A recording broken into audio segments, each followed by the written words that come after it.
Hello friends, welcome back to this channel. दोस्तों, इस video में हम यस बैंक के लिए बात करेंगे। एक बहुत ही बढ़िया खबर है, आप लोगों से डिस्कस करूंगा। लेकिन उससे पहले आप लोगों से रिक्वेस्ट करना चाहूँगा, हमेशा की तरह। पहली रिक्वेस्ट ये रहेगी दोस्तों कि अगर आप चैनल को पहली बार देख रहे हैं, सब्सक्राइब करके बेल आइकन को ज़रूर से हिट कर लीजिएगा ताकि आपको वीडियोज़ की नोटिफिकेशन मिस ना हो। और दूसरी रिक्वेस्ट रहेगी कि अगर आपको इंटरेस्ट है डीमैट या ट्रेडिंग अकाउंट के लिए, उसके लिए डिस्क्रिप्शन बॉक्स में आपको लिंक दिया गया है। यस बैंक लिमिटेड अगर हम प्रीवियस ट्रेडिंग सेशन में देखें यानी कल के दिन, तो फ्राइडे को 13.20 पे ओपन हुआ। 13.20 से हाई नहीं बनाता है, जबकि 12.75 का लो बनाया। 12,69,30,611 टोटल एनएससी के ऊपर वॉल्यूम जनरेट हुआ। 12.80 के ऊपर सेटल हुआ। मार्केट कैप अगर हम देखें तो 32,070 करोड़ रुपए।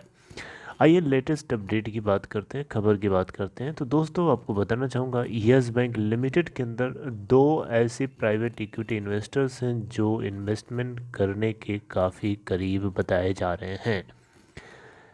कार्लाइल आपने नाम सुना होगा, ये उनमें से एक है। ये प्लान कर रहा है कि यस बैंक लिमिटेड के अंदर 10% की हिस्सेदारी, जी हाँ 10% की हिस्सेदारी ये खरीद सकता है। और जो टोटल वैल्यूएशन बताया जा रहा है, लगभग 600 मिलियन डॉलर के आसपास। जी हाँ, 600 मिलियन डॉलर। इंडियन रुपीस में कितना है ये आपको अभी बताऊंगा। कार्लाइल इसका एक पीयर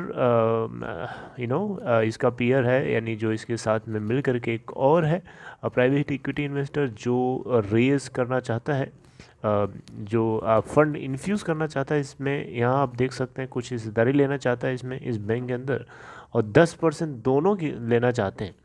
और जो पीयर है दोस्तों, उसका नाम है, आप देख सकते हैं यहाँ पे, एडवेंट करके है कोई, राइट। तो दोस्तों अभी मैं बताऊंगा डिटेल में, उसका नाम यहाँ पे दिया हुआ है। लेकिन अगर आप देखें यहाँ पे दोस्तों, तो प्राइवेट इक्विटी ग्रुप कार्लाइल जो है 3750 यानी 3750 से लेकर 4500 करोड़ रुपए तक का अमाउंट जो है, लगभग 500 से 600 मिलियन डॉलर का अमाउंट यस बैंक के अंदर एडवेंट इंटरनेशनल के साथ मिल करके इन्वेस्ट करना चाहता है। अब ये दूसरी पार्टी है, एडवेंट इंटरनेशनल, नाम याद रखिएगा।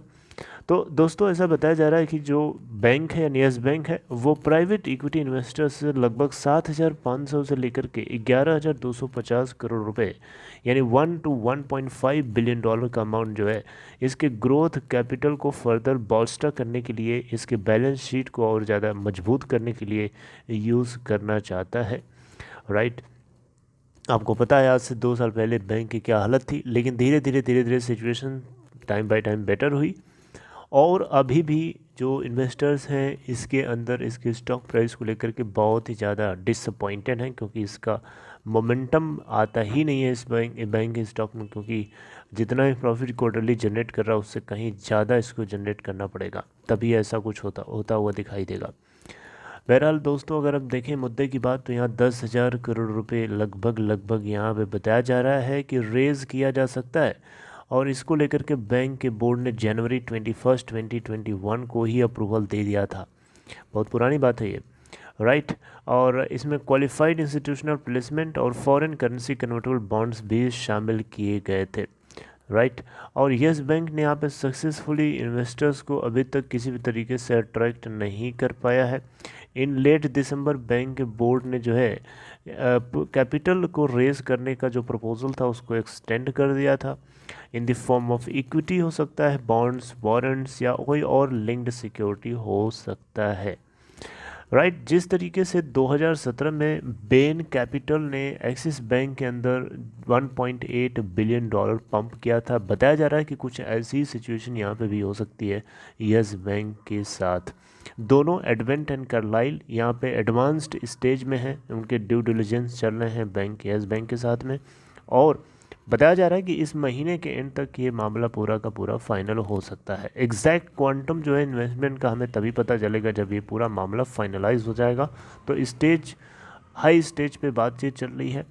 और यहाँ पे एक आरबीआई के रेगुलेशंस को फॉलो करते हुए देखा जाए तो किसी भी प्राइवेट इक्विटी इन्वेस्टर्स के लिए या प्राइवेट इक्विटी कंपनी के लिए किसी बैंक के अंदर 9.9% की स्टेक पाने के लिए, अप टू 9.9% की स्टेक तक के लिए आरबीआई से अप्रूवल लेना होता है। तो यहाँ पे यस बैंक अगर हम देखें तो यहाँ पे दोनों की दोनों जो है एडवेंट इंटरनेशनल और कार्लाइल दोनों यहाँ पे both private equity investors are looking to each own 10%। Okay, so let's see क्या होता है, और जो कुछ भी आगे अपडेट आएगी मैं आपसे ज़रूर डिस्कस करूँगा। लेकिन कुछ भी कहिए, जो पूरा का पूरा होल मार्केट है पूरी तरीके से क्रैश है, और उसका हमें असर इसके ऊपर भी देखने को मिला। SBI अभी भी अगर हम देखें तो इस बैंक के अंदर लार्जेस्ट शेयर होल्डर ग्रुप में बना है, क्योंकि मार्च 2020 तक इसके पास इसमें 48% की हिस्सेदारी थी, अब ये 30% हो चुकी है, राइट। और यहाँ पे अगर आप देखें तो यहाँ पे 3 साल का लॉक इन पीरियड था SBI के लिए, जिसका मतलब है कि ये उससे कम अपने शेयर होल्डिंग को नहीं कर सकता है, 26% से कम नहीं कर सकता मार्च 2023 से पहले। उसके बाद कर सकता है, क्योंकि लॉक इन पीरियड 3 साल का ही है, तो एक्सपायर हो जाएगा मार्च 2023 के बाद, राइट।